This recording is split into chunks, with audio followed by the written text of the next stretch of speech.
John Randolph was a Virginia planter, aristocrat, and member of the United States Congress. He was born into one of Virginia's first families and was a second cousin of Thomas Jefferson. He appears to have inherited a genetic trait that left him without facial hair and with a high soprano voice, yet he was a powerful speaker and at various times was a U.S. Senator and Congressman.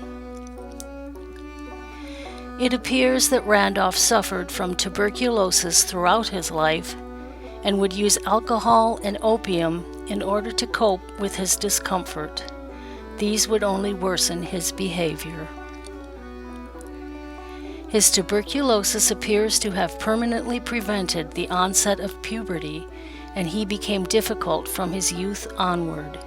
He often became combative and even violent at times.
His estate covered over 8,000 acres, and he inherited hundreds of slaves. He believed that slavery was absolutely essential for the economic survival of himself and many others, yet he seems to have personally disliked it.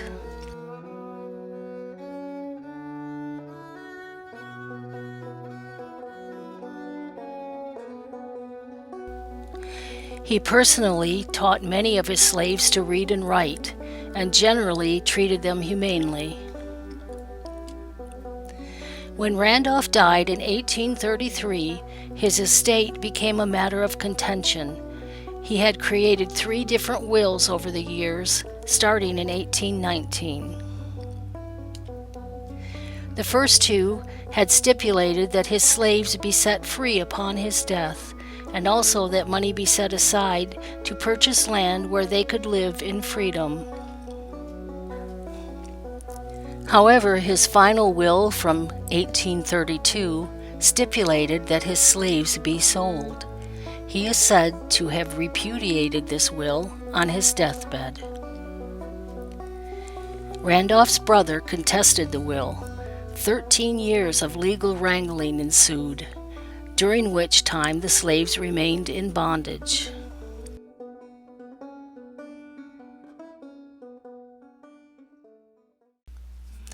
Ultimately, Randolph's earlier will was judged valid, and the slaves were to gain their freedom. Randolph had appointed his friend, Judge William Lay, as executor of his estate. Lay purchased over 2,000 acres of fertile ground in Mercer County in west central Ohio. On June 10, 1846, approximately 383 newly freed Randolph slaves started out for the Free State of Ohio. Unfortunately, the welcome they received was not what they had hoped for. Judge Lay had hired a guide to head the caravan. 16 wagons were taken, mostly filled with supplies, while most of the freed people walked alongside. The trip was long and difficult. The group reached Cincinnati on July 1, 1846, and then traveled north via the Miami-Erie Canal. They began to see more and more opposition as they neared their destination. When they finally reached Mercer County, an armed mob drove them away. Later that year, their land was privately sold off by the local man appointed to represent them, who reportedly forged Judge Lay's name on the paperwork. The group had no choice but to head back south on the canal until they reached Miami County, a few counties to the southeast. At that point, the group was divided into smaller groups and began to disperse. Local whites began to intervene on their behalf, and the groups were led to various local settlements. One of the settlements in Miami County, Ohio, was a place called Rossville, just across the Miami River from the town of Piqua. All that remains today of Rossville is the home of York Ryle, one of the original Randolph slaves, and Jackson Cemetery, resting place of some of the original group and their descendants, including some Civil War veterans.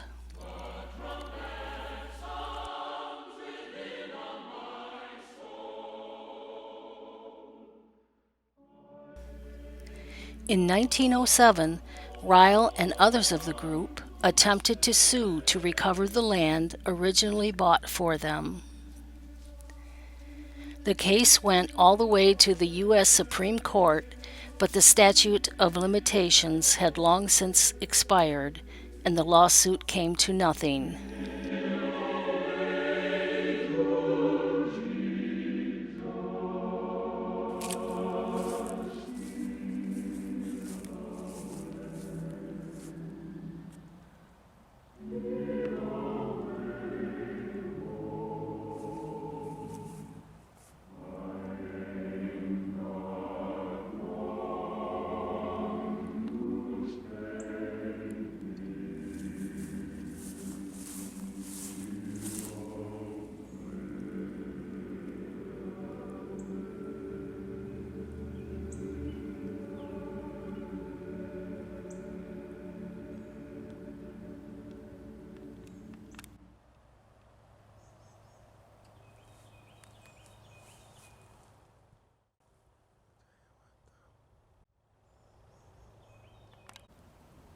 This is the grave of Helen Gilmore, grandniece of York Ryle.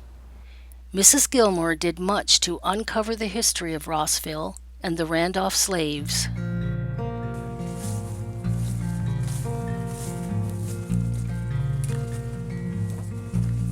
I am a poor, wayfaring stranger, traveling through this world of woe. There's no sickness, toil, nor danger in that bright land to which I go. I'm going there to see my mother. I'm going there no more to roam. I'm just going overjoyed. Other settlements also became home for members of the group. Local Quakers helped some of the freed people settle in a place called Hanktown, located near present-day West Milton, Ohio. All that remains of Hanktown is a small cemetery.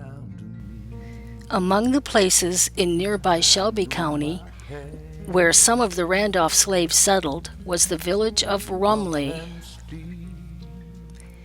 African Americans, beginning with the Goins brothers in the 1830s, had already settled there. Rumley was a primary stop on the only direct stagecoach route in the area, and consequently began to prosper. It became a village officially in 1837.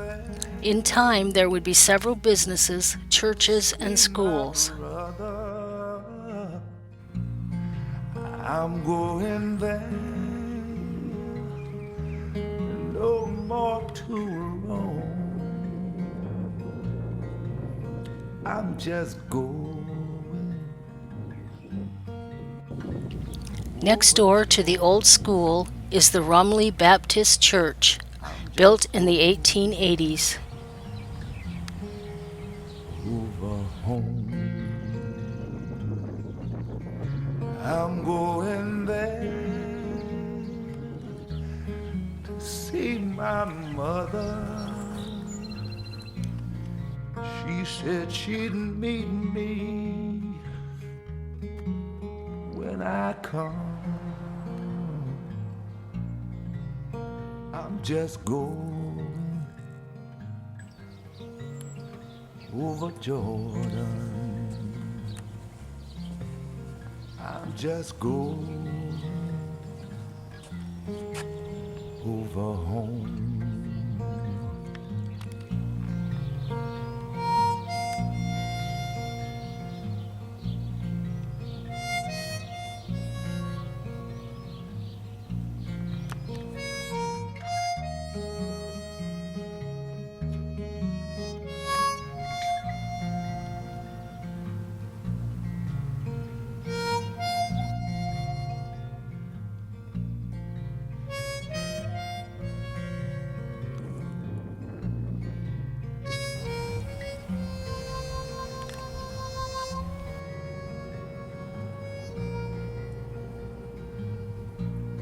I'm going there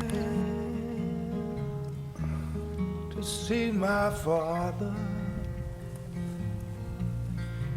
He said he'd meet me when I come. I'm going there over Jordan. I'm just going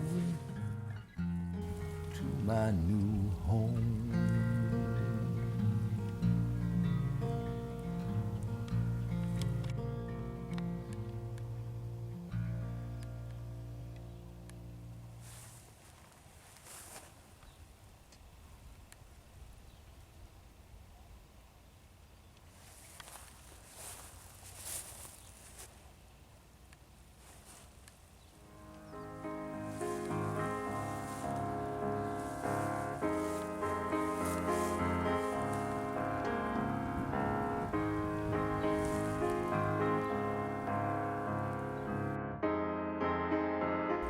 James Humphreys served 3 terms in the 1980s as Sydney, Ohio's first African-American mayor.